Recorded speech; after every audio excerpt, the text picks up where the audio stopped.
It was Texas, it was Tennessee. It was what I had. Welcome in, folks. You have arrived at the Texas to Tennessee podcast.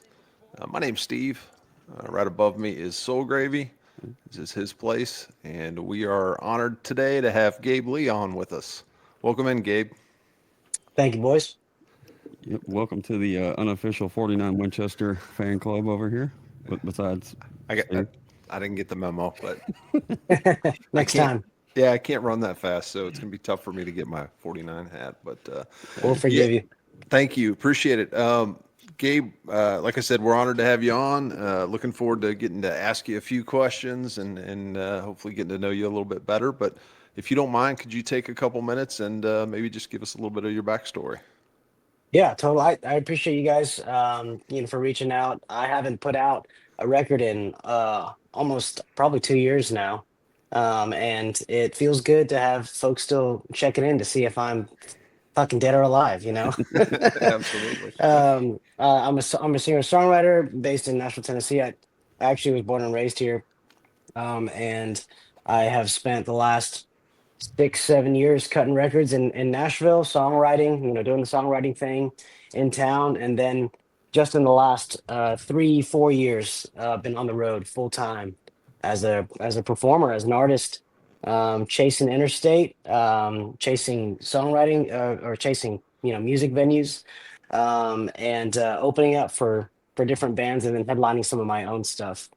And this is my fourth year full time on the road, and it's a grind, but it's as Robert Earl Keen says, that the road goes on forever, right? And the party never ends. And we try to embody that when we're on our, like, third week on the road and feeling dog tired. Sure. So yeah, I've been road dogging, and then working on just new songs, trying to be a better writer, since I haven't put out a record this year and don't plan on to for quite a while. I'm just trying to collect, and harvest the best songs that I can write, and try to be as much of a storyteller as possible. Great. Well, I'm going to ask you to be patient with us here. Soul Gravy and I like to play a game during each podcast where I quiz Soul Gravy on why people are famous from your hometown. So Okay. specifically, being Nashville, there's it's kind of hard to go through the list and not pull out famous musicians. But for today's list, we have included no musicians as a hint. Soul Gravy. So good luck. I had Will Hogue. That was my first guess. Yeah, well, Dang it. good. Yep. That's All pretty right. good. First one, pretty easy one. I'm confident you're going to get it. Bill Okay. Belichick. Yeah, I'm pretty familiar with Bill's work. Yes. He's born in Nashville. I did not know that until I Okay. found that out today. So that was cool. Um, this one a little bit harder, but I think it'll be in your wheelhouse. Jeff Jarrett. Oh yeah, I remember Double J Jeff Jarrett. Yeah, There you go. All right, I two kind for of two. forgot that he was from Nashville. I But yeah. wonder. I wonder who would make a better country singer, Bill Belichick or Jeff Jarrett. I got a feeling Jeff Jarrett, Jeff. I got to go with Jeff. just the stage persona alone. Yeah, for sure. And if he didn't like it, then he could, just smash me with the guitar. So There you go. whatever works. I do feel like the meet and greet afterwards would be fun with Bill, but it's just I me. don't know. Apparently, he has a way bigger Just personality dry, outside of. dry as a bone. Uh, Yeah, like he wouldn't turn it on till after probably, but Right. whatever. All right, these two I think are going to be in your wheelhouse. Casey Atwood. that's Casey Atwood. Is he a NASCAR driver? He is. Okay. He is 3 for 3. All right. Got him on a Man, hot this is streak. I So know. maybe. That's, Yeah. All right, Bobby Hamilton. that's a NASCAR driver also. 4 for 4. You got two more. Is it going to be a perfect round? Probably not. No. But Okay. okay. Ron Mercer. Ron Mercer is a basketball player. You are correct. Okay. 5 for 5. Last one, a little bit tougher. William Morrison. William Morrison. Not the cigarette company. Close, but no. No, No. I'm not familiar. I don't think. William Morrison was a dentist, Okay. but Yeah. he invented cotton candy. Wow. Well, that's kind of a Yeah, It's kind of brilliant. Yeah, I guess Evil brilliant, created right? your own clientele. Yeah, Okay. for sure. Shout out to William Morrison. All right. Gabe, thank you for indulging us in our little corny game. But yeah, those were famous folks from Nashville that we chose. This is the weirdest question we're going to ask tonight. It all goes downhill from here, but we call it the pie question. And I'm going to give you a pie, and I want you to divide it up into 4 sections. Okay. So the 4 sections are obviously having to do with music, song creation, songwriting, recording, performing, and then the 4th quadrant or slice of pie is everything that goes into running your own music business. So out of those 4 areas, where do you naturally gravitate? Where's the area you go that, okay, this is what I'm greatest at, or this is where I feel like I have the most to give? It would have to be the creativity side. Okay. For sure. And I love all the other aspects of it. There are special moments when you're on stage and you feel like you're really connecting with an audience. That is, it's unique to this specific job, and that is a great feeling too. It doesn't always happen, and it doesn't happen for everyone, but and it could be it could be in like the Bluebird Cafe, or you could be, on a big stage somewhere. It just doesn't. It just depends on the moment. But those special moments like that, make the performing aspect up there as well as probably it's probably something that I gravitate to most. But I would say it would have to be the songwriting process. Being in the studio is amazing too. The way we do it in Nashville, having these great players come in, sit in on these sessions, and watching the track come to life is super cool. And it only that kind of thing only really happens on this elite level in a town like Nashville, where you got all these amazing players left and right. Right. But and then lastly, the music business side of things sucks. Like, it's just because nobody really gets into music business wanting to do music business. A lot of people get into music for any one of the other 3 things, the love and the passion for the art of it. And then you find out that, what was never about the money is suddenly all about the money. Sure. And you gotta hustle and learn. And sometimes take your losses with your gains. Cool. Maybe to just dig in a little bit on the writing or creation side of it. It seems like everybody we get a chat with has a little bit different process in terms of how they go about creating or receiving or whatever it is in terms of songwriting. Do you have a kind of specific way that you go about it? Is it a designated time, or do things hit you kind of in the moment and you're talking into your phone all the time, or just Sure. just curious how you do it? Well, sometimes if I'm feeling like, I guess, a little more volatile, like I'll go on a I will go out, searching for a feeling, right? And sometimes that's as like innocent as just sitting in a bar somewhere. Bring your phone, bring a book, grab a beer, and kind of be inspired by the world around you, right? Look for stories out in the wild, or go on a hike, or take advantage of a drive that you're doing. Like, because man, so much of what I do is just going from venue to venue, night after night. Right. And sometimes that's if it's less than a 6 hour drive, that's gravy. If it's anything more than that, you can get really tired on the road. But riding from the driver's seat is something that I've done more and more, just because I'm on the road so damn much. Sure. And that's honestly, that's a really comfortable place for me too to write, because there's zero distractions. If I have an idea I want to chase down, it's right in front of me, and my car's just cruising ahead. And that kind of feeling of chasing down interstate really does kind of match how I chase songs down in my head. So being in the car definitely is inspiring, and that's lucky because I do a shit ton of driving. So, Right. um, Well, that makes but sense now. Yeah, yeah, I get that. Right. Okay. And then in terms of, and obviously I would assume there's tons of opportunities to collaborate with folks, are you more of a lone wolf, or do you really enjoy kind of digging in on the co-writing piece? I generally stay out of collabs mostly because like I just don't want to screw up somebody else's thing. But no, I am pretty possessive about the lyrics and the melodies and the songs that I'm currently, cooking, in my kitchen. So but that being said, like, here and there I'll collab. Like the last track I put out, I don't know how many months ago. It had a great local singer, Riley Bourne, and then my dobro player Luciana. They both sang on it and sang some lead on it too. So that was like a Cool. like a trifecta of songwriters in town, who I'd worked with before, and we performed that song a long time ago, which I wrote for the trio. And then even though I don't do a lot of co-writing in Nashville, I've seen the benefit of it. I mean, I wrote the song Delilah with Marcus King 6 years ago, and he finally put it on the record this past year. So 6 years down the line, a lot can happen in that amount of time. You never know where a song will come from, and you never know where a song might end up. Having Marcus cut that is really cool, and I consider that a bit of a collab too, just because neither of us really co-write very much, and we just kind of caught lightning in a bottle that day. Yeah, that's super cool. Yeah. Soul Gravy. So, couple things. One, I talked to you about this in Clarksdale, Mississippi, at the Edie Fest.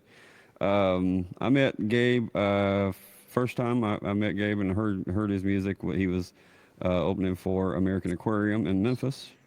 I think you said that was your first trip out, if I remember Yeah, right.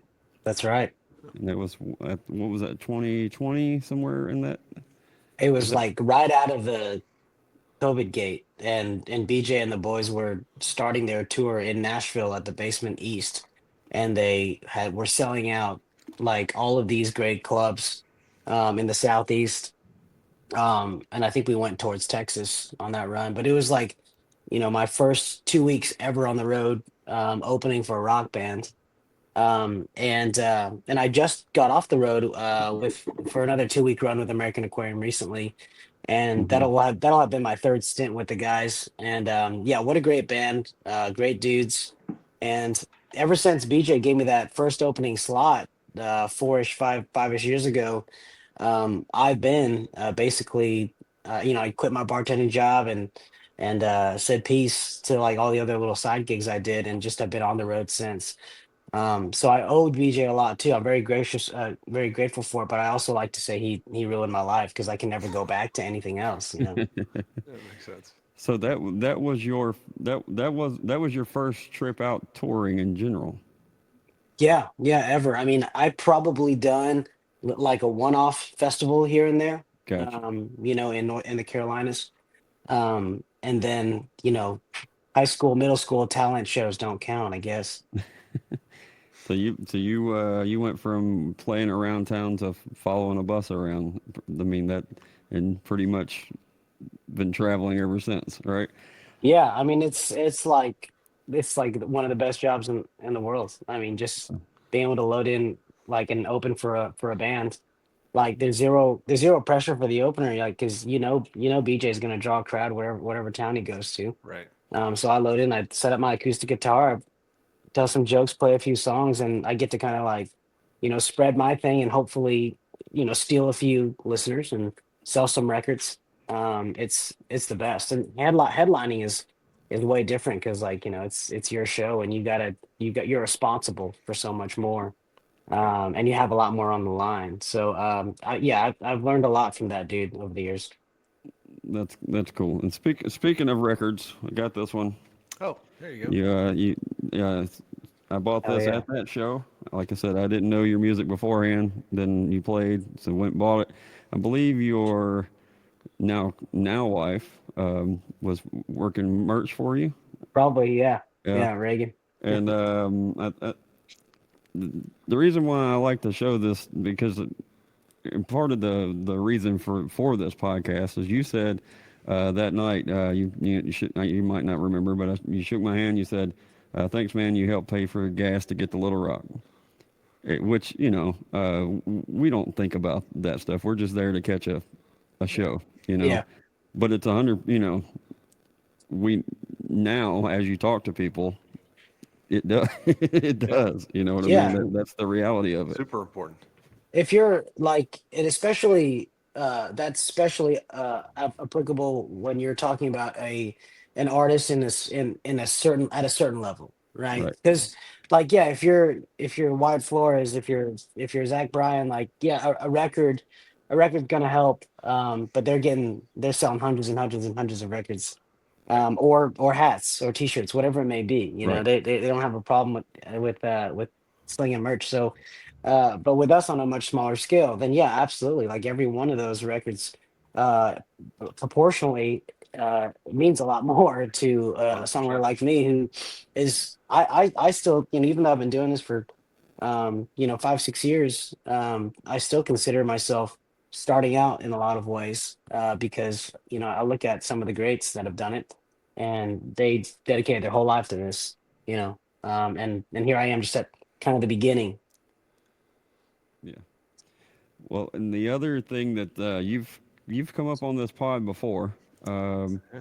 not as much as Adam Hood. I love That's Adam. kind of a running joke, but Yep.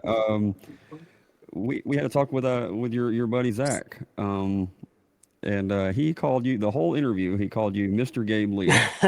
And Nice. we kind of thought that he was just being, just like super humble, super whatever, you know what I mean? Just, and I know he is gracious and all of that, but it just stood out to us that he said Mr. Gabe Lee, and then I figure out that that's your Instagram Yeah. handle. Dude, I've got some folks that look after me when I'm in Texas. Like they'll come out to all my shows, and they throw these great Christmas house shows, and they're family with some other Texas songwriters too. So we all kind of get together whenever we can, and when I'm in the Dallas area.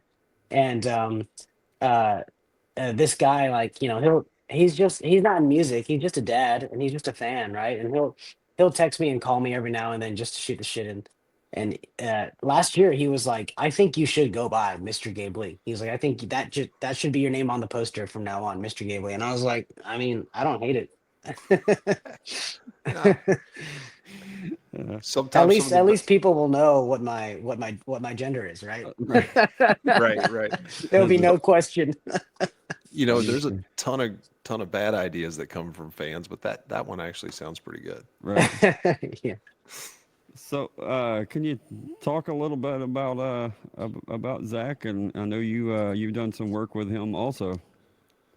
Oh yeah, yeah. Zach's a powerhouse. I mean, he's just a phenomenal singer and writer. And for someone who has just recently started doing the thing in Nashville, it's impressive, how much he's grown. When I met him, probably 3 or 4 years ago now, he was just kind of bumming around the Carolinas and playing songwriter rounds and playing breweries, and I get this question a lot from other musicians I meet outside of Tennessee. Is, should we move to Nashville? Like, do I need to come there, record my next record? And is Nashville that special? And I say one of two things. I'll say, like, Nashville's great. It's super competitive, but at the same time, people support each other. So, if you're a musician, if you're a songwriter, and you move to Nashville, you better get better when you get here. Like, that's kind of the point of this town. Because if you don't, it will chew you up and spit you out. That's just the way it goes. Um, but at the same time, wherever I may be, if somebody's from Colorado, New York, Carolina is asking about trying to come to Nashville to do it full time, I'll say, do what you feel like. Come to Nashville, try it out. But like, Nashville is by no means the end all be all for good music. You don't have to be in Nashville to make good music. In fact, I would recommend you get out of Nashville to go be inspired, and then come to Nashville if you want to cut a record. But Zach ended up moving to Nashville with his now wife, and they're some of our best friends. We hang out, we have barbecues, and we get beers, and we talk music all the time. And we cut a record on him last year, and yeah, yeah, Road to Nowhere is a special is a really, really, really, like, sick debut for a first time artist. It sure is. and he's learning his way. So we're gonna go back into the studio at the end of this month, actually, to go see if we can make some more magic. And And he's one more talking about thing about Zach, yeah, he's opening for Laney Wilson right now in Europe. Wow. yeah, no big Yeah, deal, no big whoop, right? insane. Uh, yeah, and he's talking about Zach Meadows too. By the way, we didn't put his name in there like we're first name basis or whatever. But yeah, we saw that. That was extremely cool that come about for him. So Oh yeah, we love those, especially the Texas Two Step song. That was the one that nice. grabbed us. But um, all right, Steve, you got one? I do. Mr. Gabe Lee, I have a question about, sorry, That's Mr. Gabe Lee to you, Steve. Mr. Gabe Lee. All right, I got you. I got you. For somebody who maybe hasn't seen your live show, how would you describe your live show? It's a conversation. It usually opens up with uh like an intro it's a couple songs that I like to start off the sets with, usually that are announcing like who I am and kind of where I'm from and what I'm about. Rusty is one of those, The Wild is one of those, and both of those are kind of about just chasing the road, being out there, learning from it, and hopefully finding your way home. So those are how I like to those are songs that I like to start sets off with. They're really, really, really sad moments. And then I try to pick people up, after I bum them out. And Right. there's because a lot of folks who come out to my shows, and a lot of folks who come out to see the bands that I open up for, they're happy people that love sad songs, Yep. and uh, if someone can be seen, if someone can feel appreciated, or make a connection to the music, one way or another, like that's the most important thing for me as a songwriter storyteller, right? So if you're coming to a solo show, yeah, it's very conversational. I open up to the audience quite a lot, and I tell them about where I'm from, and what I hope to represent, and the kind of message I want to impart, uh, which is for everybody to like really come together in that moment, regardless of your background, and just enjoy music. And I learned a good deal of that from Mr. BJ Barham as well. And when I have the string band with me, um, it's an absolute blast. It's more fun and upbeat, and we stay away from we tend to stay away from the more sad songs when we have the full band. Yeah, makes sense. But like we just played the Keamo festival. Um, they have the Keamo is like a floating music festival this year. Emmylou Harris was on it, Nickel Creek, Oh, wow. Jeff Tweedy from Wilco, all these, Jim Lauderdale, all these great names were on there. And we played like a small listening room. We played like a big atrium area, and then we played a pool deck, like a massive pool deck. And for the pool deck, I found this old rubber slingshot, like a giant three-person operated slingshot, in my closet when I was moving, because I moved recently. And I used to do like a summer camp for kids when I was in like college or high school, and this was for middle schoolers. So at some point, I bought this sling for like us to do a science project with, right?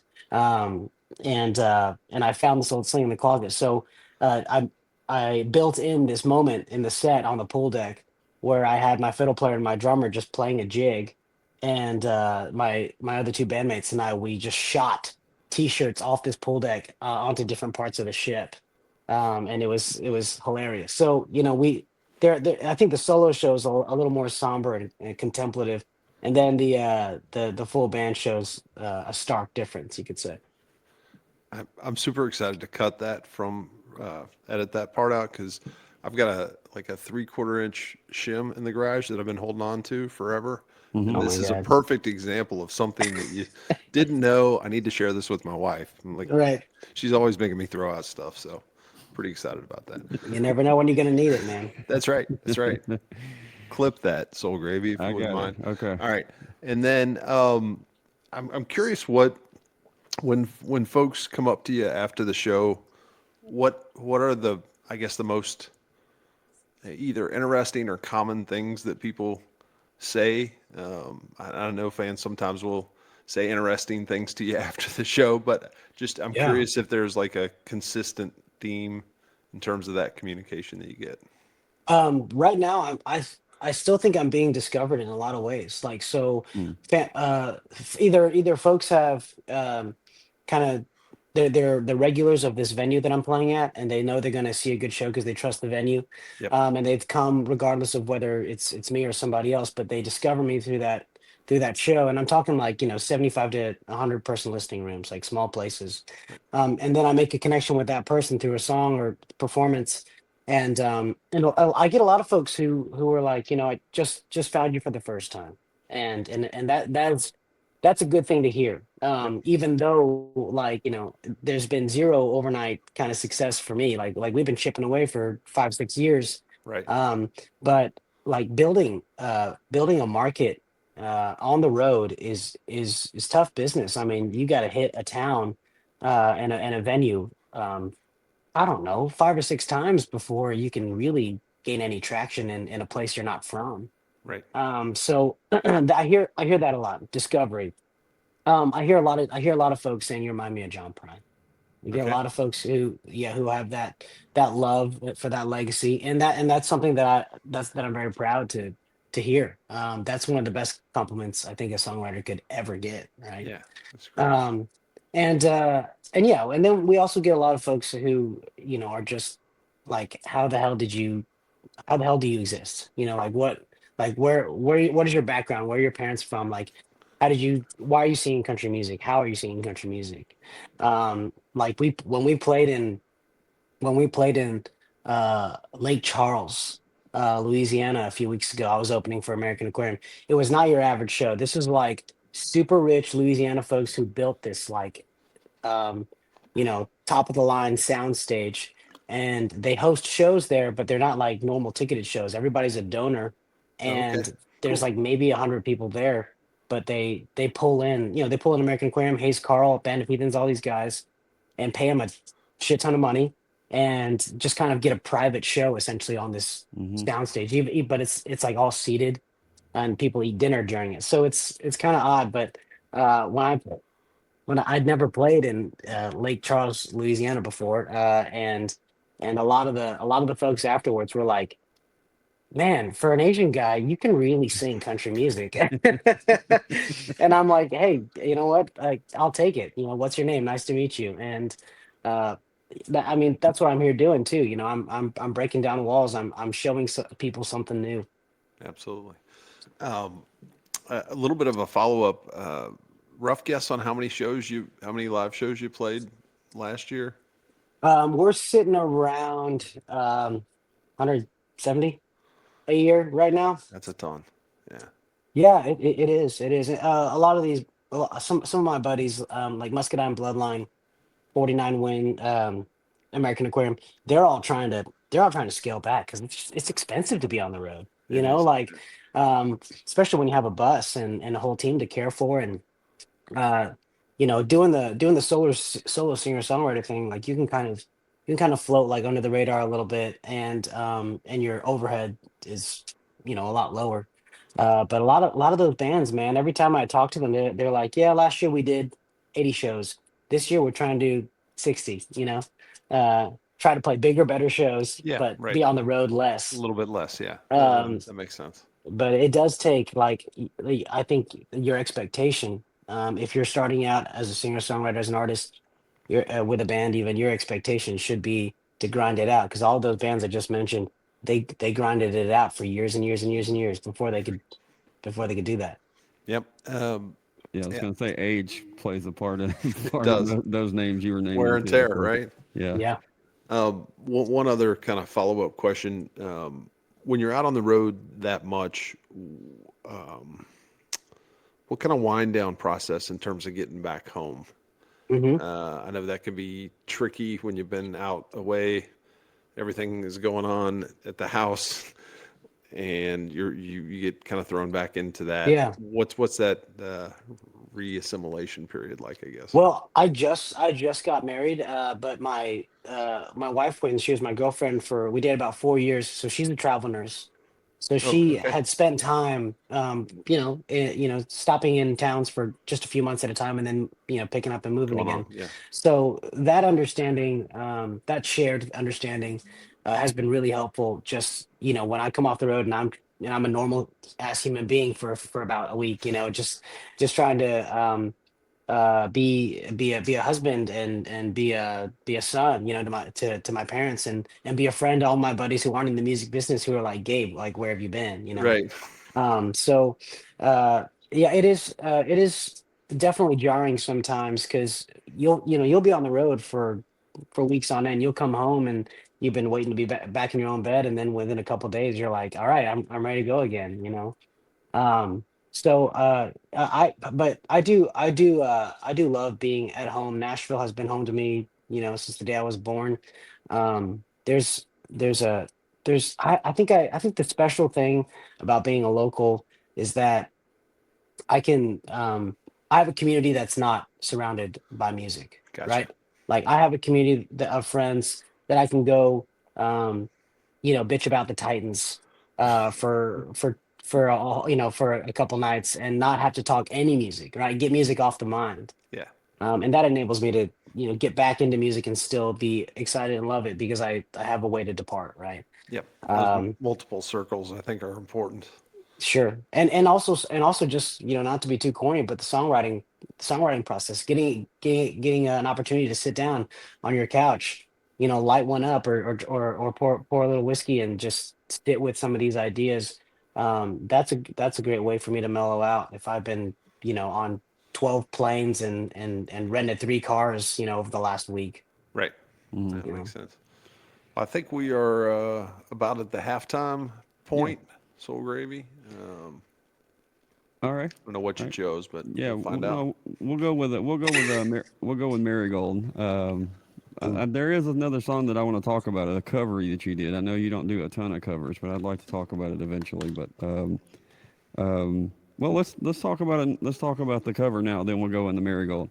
You did, I believe it was a live album. You did a song called Memphis, and that kind of, of course, being almost Memphis here, it came on my radar early. Mm, Love that song.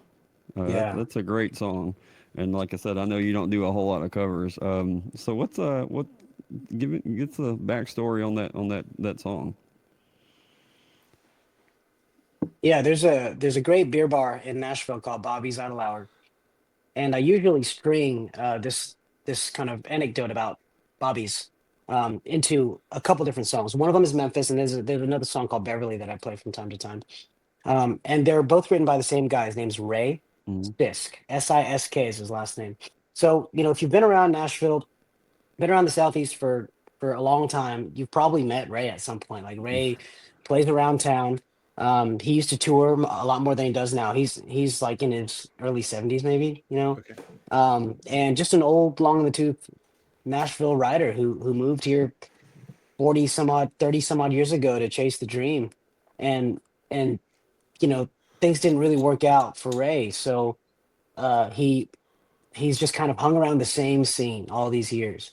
But one thing that's really amazing about that is that when my buddies and I first started playing out, we met Ray, and he was like one of the first people to kind of invite us and welcome us into these little, like, smoky burger joints where we'd be playing on a Wednesday night, like open mic. You walk in, there's a sheet on the door, and you sign your name and hope they have enough time for you to go play a song. So we watched Ray do his thing over the years, and he's an incredible songwriter, and a great singer and a great performer. And again, just kind of the Nashville thing didn't necessarily work out for him, but that doesn't mean his songs aren't incredible. So my buddies and I, we all sing his songs whenever we get the opportunity to, and I gravitate towards Memphis. Um, it's like the refrain essentially is, there ain't no place to lose the blues like Memphis, right? It ain't no place to lose the blues. And then this other song called Beverly, which is amazing storytelling about a guy who runs into his old drinking buddy, and his old drinking buddy is just like, talking about Beverly. Like he's like, man, I should have married that girl, but everything went to hell because I screwed everything up. And then at the end of the song, the guy says goodbye to his drinking buddy, leaves him a 20 and a beer, and goes home to his wife, who's Beverly.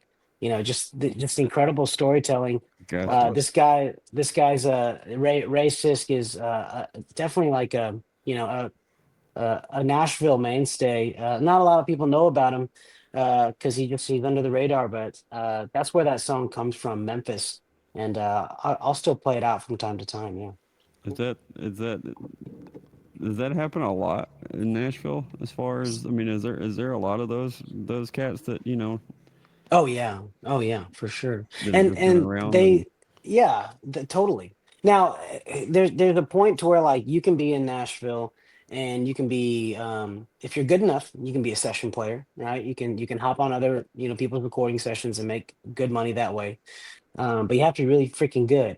Underneath that, I would say is the Broadway players, right? The people who just stay in town, make a bunch of money on tips, and are just waiting for the next big loud artist, right? Waiting for the next BMG artist to get signed, get a shit ton of money and a tour bus, and take the best players they can find on the road and go open for Lainey Wilson or Morgan Wallen or whatever, right? Um, and then like from the songwriting side, yeah, you got the people at the top, and then you've got the swath of everybody underneath who are all fighting for crumbs. And when you're too old to play on Broadway, when you're too old to go on the road, if you're not a session player and none of your songs have ever been cut by a big artist or gotten any radio play, then you end up being one of these guys or girls, who kind of just plays locally and it makes a couple bucks here and there playing, collecting Social Security, and not even joking, just like, but still doing the Nashville thing. Like there's a ton of folks like that here in Nashville. Um, it's tough to watch sometimes, but they're amazing people and they write great music. Like, so we'll go to Bobby's. He's probably at Bobby's right now tonight playing that song, and we'll go to Bobby's, and it's like, he gets his free beer, right? And he gets his free whatever sandwich that they'll give him at Bobby's to play that night. And he's playing to like 10 people in this little room every night. So yeah, my heart goes out to those guys, and I mean deep inside I'm one of them. understood? Is that I guess because of the quality of songs that makes you, I'm guessing that makes you even just more of a fan because of the quality of songs and the hardships all together. Does that make sense?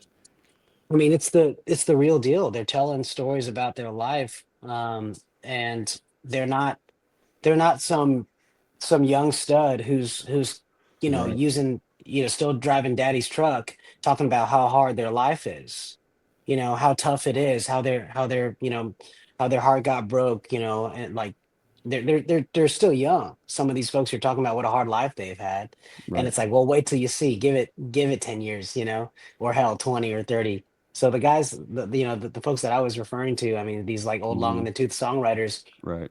every single word they sing is true. Well, I can't wait to the handful of times I've been to Nashville. I got drugged to Broadway, so I'm one of these. The next time I go, now that I've met these certain folks and talked to certain folks, I um, mean, yeah, I'm gonna be hitting up places like the Outer Iowa. You know what I mean? Just to do it. see the other side of that coin while they go If to you want a Nash Vegas. list, you want a list, I'll send you a couple places worth checking out. Man, um, we've had Jay Took on the podcast, and years ago, right as Steelwoods was starting to do their thing, we made a trip to Nashville, and I'm like, I want to go to these places, that's not on the strip, and I just like he was the first person I thought of, and he was cool enough even back then to. Like you said, he sent me like 4 or 5 places. You know what I mean? Yeah. That check out these It's a way to places. do it. Yep, for Yeah, sure. but that was a while ago. I'm sure. You know, I'll need an update. So, all right. So back around to Marigold. Give us a rundown on the song Marigold. Yes. So, Marigold, lately I've been when I play it in my sets, I've been joking that like if I play the song towards the end of a set, like people are gonna leave after this song. Just because it's tough. And so I did a whole run like a couple months ago. I did a whole Midwest run, 6 or 7 listening rooms, and it was the first song that I played of the whole night, just to get it out of just to get it out of the way, and kind of say, hey, look, this is what tonight's going to be like. You're going to hear some hard hitting stuff. Um, so yeah, sad song, needless to say, of a couple that I was acquaintances with, um, down in the Delta area, who experienced a major loss. It was a young couple who had kids, and the wife got sick and passed away. Uh, and I was inspired by their story. Um, not necessarily to write a song. I mean, it just their story stuck with me for years before I sat down one day and wanted to tell a story about husband and wife in Marigold who lost each other one way or the other, right? Um, so the when I ended up going down there, this was before I'd written the song, and I when I met the family and met all their friends, it just reminded me also how people cling to music and cling to stories and songs for comfort in hard times, for inspiration, um, and that made their story even more impactful. Uh, I felt that it was part of a part of my responsibility to record that story some way. Ended up being in the song Marigold. All right. All right. I Very cool. appreciate that. All right. Here we go. Gabe Lee and Marigold.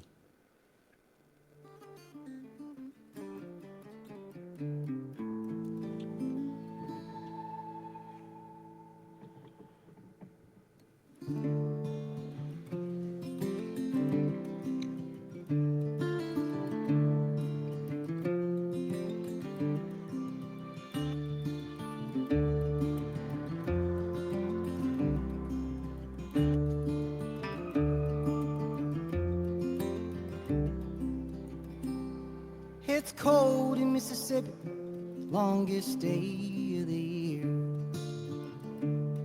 The geese cry in the wind as I wade into the delta, a shotgun in my hand, knowing I'll never see you again. Her cancer gave no warning, dug its roots into her ground, wild as the kudzu on the highways of the South. Barely time to dream of better days to get her by. She was gone in the blink of an eye. Time to time we all lose something, but it ain't worth nothing to me. Like this, all broken. Lord, if you can hear me, I swear to leave you alone. Please pick up the phone. I want you to know you can take me when she goes. Marigold. Marigold.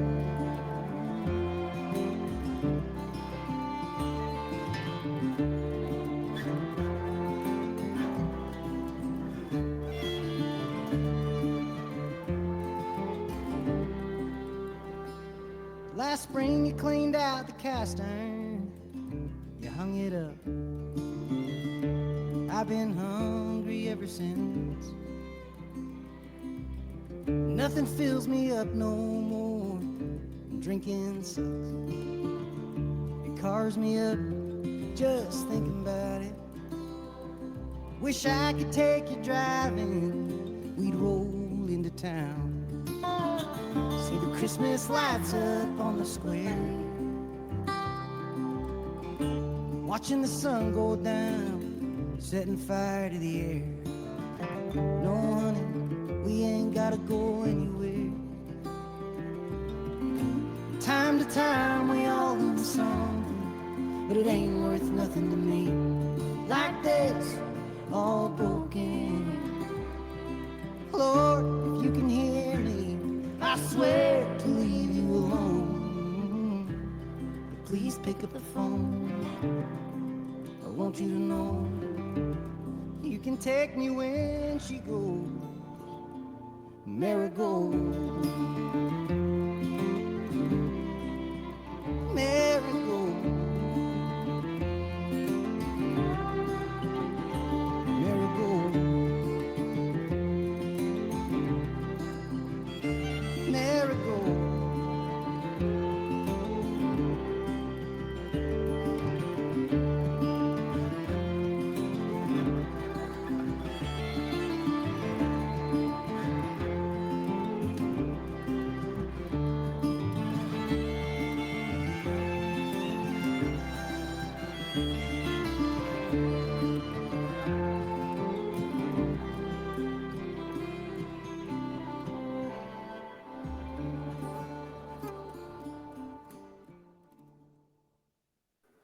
There you go. Yeah, man, that's a tough one. And everybody leaves. Everybody goes home.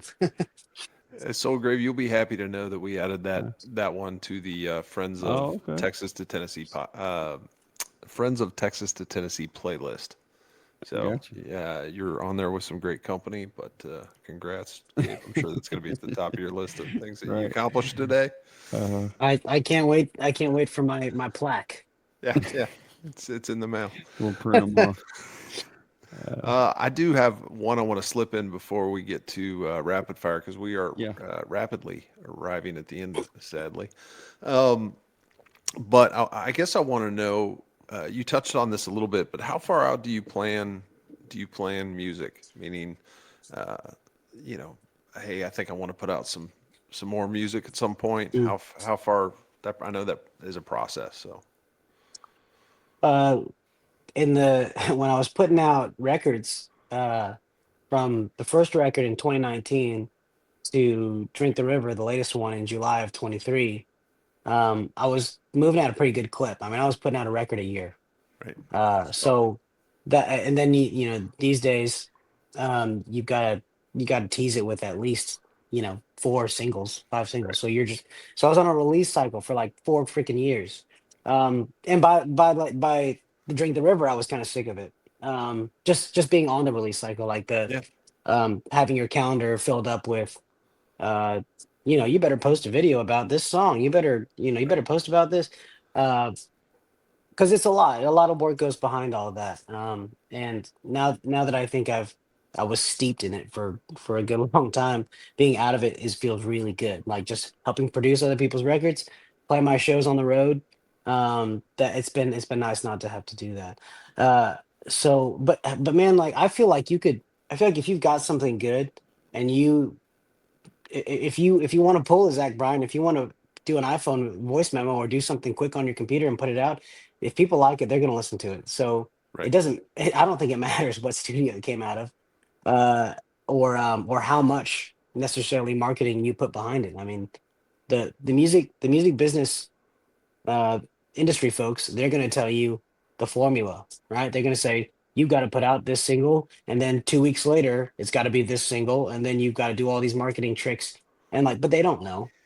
They right. have no clue. They're just saying what they based off of the last country record they got put out, the The last hit country crowdsourcing, record. right? Yeah, So, and not to say that I don't trust my team. I think my team's awesome. I've been with them for this whole time. Uh, but yeah, so that formula, keeps me from wanting to dive right back into releasing another record. I'll record something tomorrow if I want and put it out. Uh, for instance, I did a great live take with some buddies of a song called "The Wedding Song" that I wrote. It's kind of about eloping. I wrote it right before I got married. I wrote it with Brian Elmquist from the Lone Bellow, and we've been texting back and forth for months, just being like, does it need anything? Like, do we need to add anything to this, or should we just put it out because it's just a raw acoustic recording? And I think we're just waiting for the right time. But if I was gonna like throw anything out, um, coming up soon, it would probably be that. It's to each his own. It's to each his own. Sometimes Yep. people like a lot of preparation. Some people just rapid fire and throw Right. stuff out. Yeah, makes sense. You mentioned your team with the Torres group. A lot of those folks were at the Edie Fest, including somebody that I've seen you through socials on stage with quite a bit with King Margot. That's a lot of talent when you guys are, and it seems like a cool little vibe that you guys have together. For folks that don't know who King Margot is, can we shine a little light on that? 1000%. Yeah, they seem Uh, to they're extremely, I mean, extremely talented, but also like very spunky. They're just so take over uh, the stage. it's a duo that is sometimes a trio, and they just play dobro and bass, or like acoustic and bass. And King Margot's is they're two of my best friends and bandmates, and they just they started playing these gigs up in Vermont, where they had this little like ski cabin, and they started playing local gigs at local bars, and people just fell in love with them. A lot of these were cover gigs, but then Luciano, the dobro player, started writing these really, really, really thoughtful and awesome songs. And so several years ago, we cut a record on the two of them. But yeah, it's two ladies, Rachel and Luciana. They're both awesome in their own right. They play in other bands. Rachel's a music coach. She teaches on the side, and Luciana is just like a resident muse. She writes with folks. She plays with everybody. And when I'm lucky enough, I get the two of them on the road with me, and we do a really good trio, like kind of a grassy trio. When we're extremely lucky, we'll get our fiddle player Kelly on board with us, who's like a world class fiddle player. And if you see me in a band configuration, it's usually with the girls from King Margot on board. We'll play. Sometimes I'll play in their band. Sometimes they'll play in my band. And they have a great record out called Waters Rise from a couple years ago, but it's still fresh. Like it's still a really great record. Waters Rise by King Margot. Highly recommend. Cool. Yeah, got to, like I said, got to see you and them at the Edie Fest, and we've talked to several people that were there at that thing, but that was an extremely unique weekend as far as everything from the opening night with the bonfire, song pull to I don't know. That's just that was very unique, very cool. I'll definitely be back every time he has one of those. Same. And that's like a testament to the the social circle that Edie has built, and that him and his ex-wife Courtney and all these folks between Tennessee and Texas, like the podcast. I Uh, mean, There you go. what he's built, right? These relationships, like all these guys that were in that circle. The only guys I hadn't met before that night were the band of Heathens dudes. But I mean, Silverado and Adam Hood, and obviously Jason and Courtney, and all their buddies, Taylor Honeycutt. mm-hmm. These are all folks that like really have a great thing going on, and beyond the success of the music, one way or the other, it's like we get together and we're pals and we look out for each other. um, Jason has supported me in Texas. Not opening shows for me. I mean, like he's like actually helped me get through Texas and introduced me to Texas in so many ways over the years. When he doesn't need to, he doesn't have to do that. And that's one of the reasons we've ended up at the Way Down Mississippi last year, which we've continued to plug on this episode. But Yeah. it is a really special event, and I think beyond just I think beyond the community that's there, which is what we're there for, obviously. I mean, the Shack Up Inn, like there's no place like it. The venue that they host the Way Down at is pretty sweet. Yeah, I mean, it is like I said, unique is. I mean, that's kind of a generic word, but that's exactly what that is. I mean, it is. It is.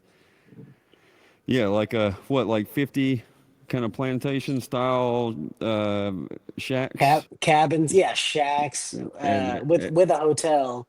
But this is not like if you're expecting turn down service, this is not the place to Oh go. no, when they say shack, it's a shack. It's a You're shack. yeah, it's um but you're all kind of like in this, I don't want to say compound in a bad way, but It you're is. Yeah. like 3 days with a group of people that all like the same thing, including the artist. Yeah. So I mean, it It's is awesome. yeah. So everybody hangs out with everyone. So We that's heard Mike from Silverado on the first night, because that first night was so special. mhm. And we heard Mike, nudging Edie, nudging Jason, and being like, "Man, you play one chord and you made a pot of gumbo and you got it yourself a music festival," which I think is amazing. And partially true. Jason loves that open D chord. He does. He does. And a lot of the shine, the reason his reasoning behind that is because of that area and that Clarksdale, the history of all Yes. the Delta blues and everything that he you can tell that he really cares about. So that just adds another little layer on top of Yeah. on top of all that. So all right, man, there's so much more to get to, but we're going to try to stick to the hour thing. Yep. So we appreciate the time as always. We'll hit you with some rapid fire questions and then the most important question, and then get you out of here. Good. All right, Mr. Gabe Lee. First off, are you one of those folks that kind of, I guess, doesn't listen to music, to kind of cleanse the palate, or do you constantly take in music that's not I your own? will put on a one record if I feel like listening to music in the car, which I drive a lot in silence when I'm on the road. But Gotcha. if I want to listen to something, I'll put on a record and I'll listen to that record all the way down like 5 times through.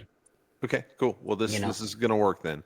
Any idea who was at the top of your Spotify list last year, I that's tough. That's tough. or Apple, or whatever?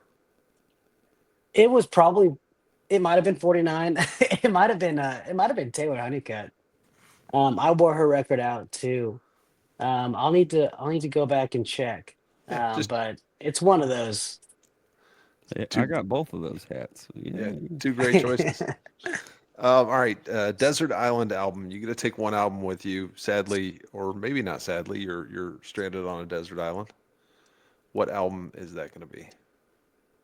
Yeah, it probably has to be John Prine self-titled. I mean at least that'll keep me from shooting myself on a desert island. At least it'll make me laugh. Yeah. Fair enough.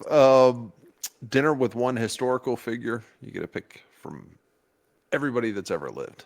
Yeah, that's wild. I mean, I guess they'd have to speak English, right? They can't just be I can't say like Genghis Khan. Um uh maybe uh maybe John Lennon. Yeah, he seemed like he was had seen a lot, you know. Yeah, he was a Um complicated guy. Yeah, that'd be yeah, interesting. and I would press him and say, "Why Yoko?" You know. I'd give him a hard time, Fair is what I'm question. saying. Seems Yeah, like I a would fair. just Yeah. I would just ask him why. Yeah. All right. Let's see. What do you see when you play? You're on Um, stage. What's going on back here? uh, well, I think I'm just listening more than anything. I'm seeing with my ears. I'm trying to make sure that the story is being told with the right delivery. Um, and I'm trying to be as much part of the room as possible. Um, as far as like what I'm envisioning, um, I guess it would have to be like almost like temperature, like a climate, like I'm just trying to gauge the energy level of where I'm performing. People's faces, if they're laughing, smiling. Uh and yeah, I'm looking for a connection. Cool. Good answer. That's a weird question, I know, but we do get really interesting, different answers from each Yeah. guest on that one. So, Mhm. ideal green room. What does your ideal green room look like? Oh man, I think my favorite green room ever. So that I guess I have two things for like favorite green room. One of them was in I think it's Norfolk, Virginia, and there's a place called I think like the Royale or something out there, and I was opening for Muscadine, and they had like the green room of all green rooms. Like there was like hot tub, shower, Oh wow, games, like just a mansion of a green room. Like didn't so want to you leave. no, you can't go wrong with that.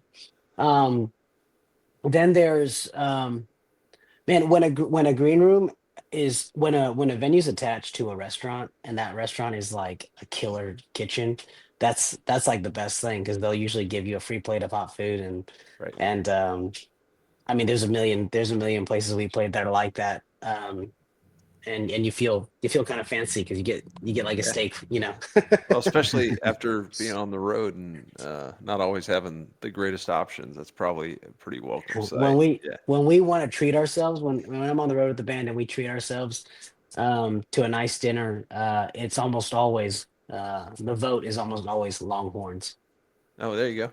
Yeah, that's our fancy night out. All right, cool. First concert you attended, and then the first concert that you paid to go see. Um, so my first concert would have been it was at the Ryman in Nashville, but it wasn't some like famous country singer. It was the Flight of the Concords. Remember that? Yeah, yeah, The oh, two comedians. yeah, for Yeah, sure. I was hilarious. I was probably in like sixth or seventh grade.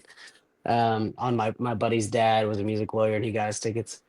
And the first concert that I paid for, so in high school, a bunch of my buddies and I got together and went to Bonnaroo Oh wow, in one of the early years, yeah, together. And that I mean that's like I think I'm pretty sure like Al Green was there, like Flaming Lips, um just yeah, just insane bands, and we were just camping out and stuff like that. So that was like I think Bonnaroo Music Festival was my first like ticket that I actually saved up and bought with my own money. Yeah, what a wild experience. And I ended up going to Bonnaroo for like the three consecutive years afterwards. I went to Bonnaroo for like 4 years in a row because my group and I we ended up getting jobs as you know, stagehands at different production tents, and we would just we'd be the guy in the yellow shirt and the walkie-talkie saying like, could you bring this in or not? And people would be bringing stuff in all the time to set up, you know, and uh, and so I ended up going to Bonnaroo many years. I haven't been back in a long time, but it's a blast. so much fun. Yeah. Well, Soul Gravy apparently got tired, so I'm going to go ahead and finish up here. Oh yeah. See Um, ya. so this question, I don't know, kind of ideal, maybe bucket list venues. I'm sure you've played some cool venues, but are there any venues that are, I don't know, places you kind of want to check off? Yeah. I mean, aside from like your just giant venues, right? I think I've been lucky, man. I've found myself in some great historic places over the years. I think one of my favorites, honestly, was Green Hall in Yeah, New Braunfels. that's I opened for Pony Bradshaw there. Really great room. And that was on my bucket list for sure, you know, because that's a special place. If there's any that are on my radar right now, I mean, Red Rocks is from every artist that I hear, Red Rocks outside of Denver sure. is like one of the most peak moments that they'll ever experience just because of where you are. The majesty of the nature coming in combining with the music is pretty sick. That would have to be uh bucket list number one, Red Rocks. All right, good choice. I'll ask you one more, and then we will get to the last question of the evening, which is kind of strange because Soul Gravy usually asks the question, but I will ask it in his absence. So, Okay. before we get to that, if you could add your music to any TV show or soundtrack, uh, what would be ideal for you? Oh man.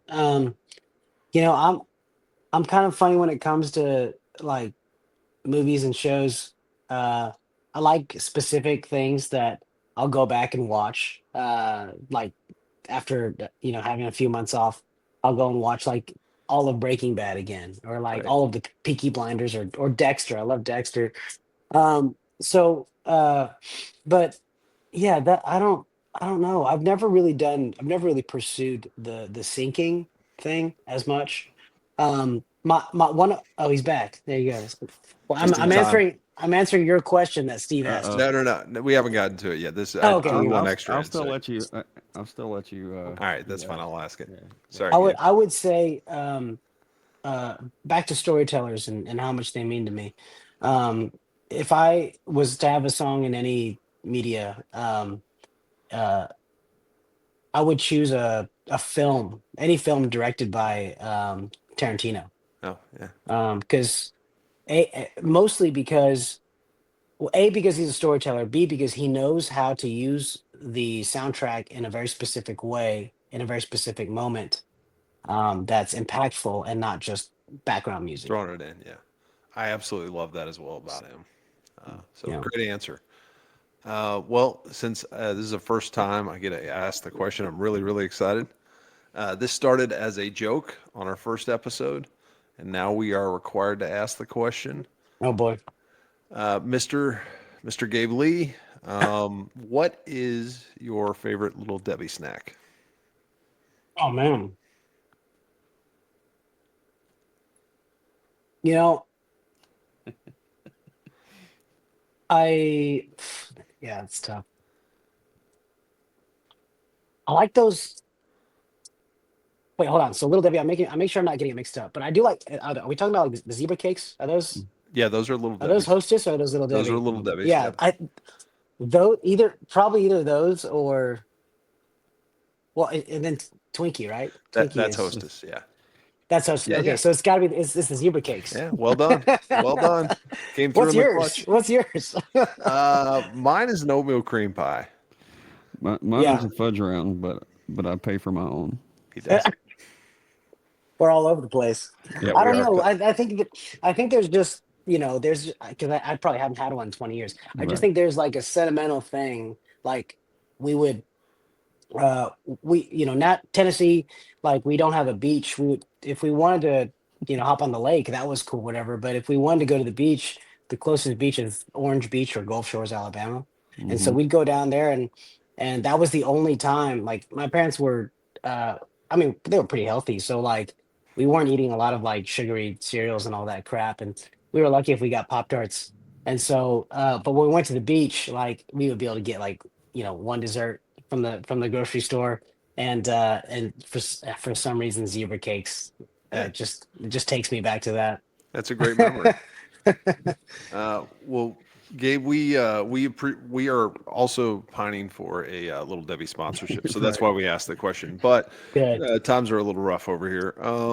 We want to thank you so much for taking time to hang with us this afternoon, and thanks to everybody on YouTube and TikTok for joining as well.